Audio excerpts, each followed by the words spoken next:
السلام عليكم ورحمة الله وبركاته. ازيكم يا حبايب قلبي؟ عاملين ايه؟ يا رب تكونوا بخير.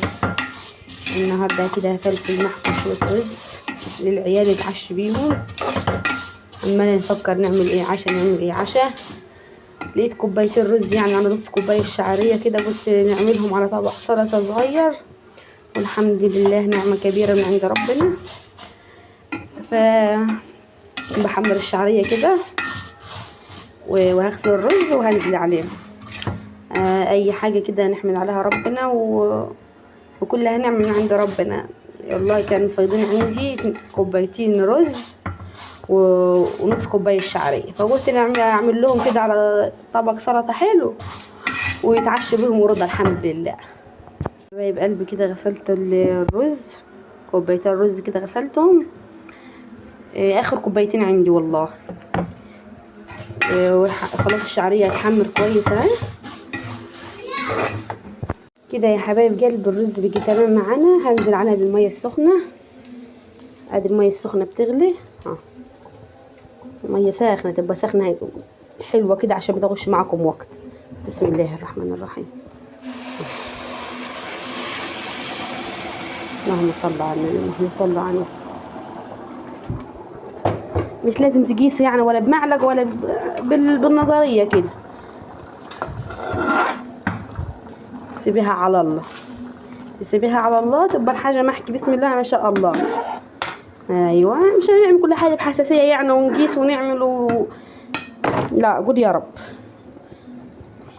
ربنا يبقى معانا عشان خاطر العيال. بصي يا حبايبي، لقيت راسين طماطم كده في التلاجة عندي، فهعمل له وخيارايه وقرنين فلفل، فاعمل لهم طبق سلطه كده في ريح طبق الرز، والحمد لله نتعشى والحمد لله. لما العيال تبات شبعانه احسن ما تنام جعانه، ولا انتوا مش معايا؟ فاقل حاجه الواحد يحمد ربنا عليها والله، على الاقل احسن من مد ايدنا لحد ولا العيال يناموا جعانين ولا كده، فالحمد لله. فهعمل طبق السلطه واوريكم الرز لما يستوي معايا. ماشي، تعالوا معايا كده يا حبيبي اوريكم الرز. ادي الرز بعد ما يستوي،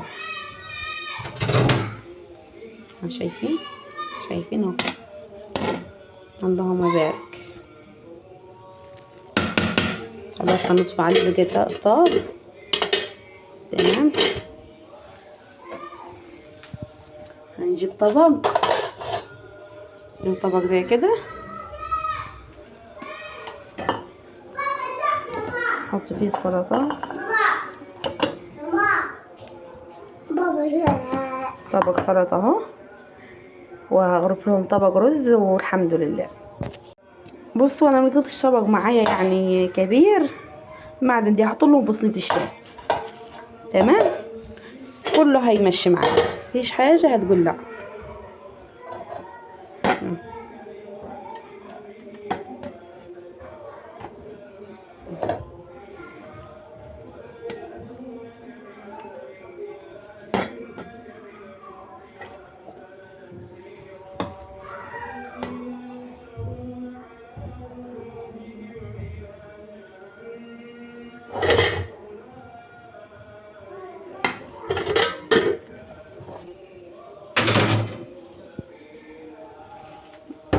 كده طبق الرز اهو وطبق السلطة. تمام، نجيب لهم الصينية كده عشان ما يمليش الدنيا كده.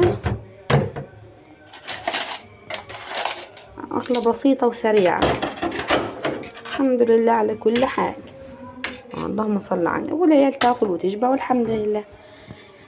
يا ريت بقى متنسوش في اللايك والاشتراك وصلوا على النبي. اللهم صل على سيدنا محمد.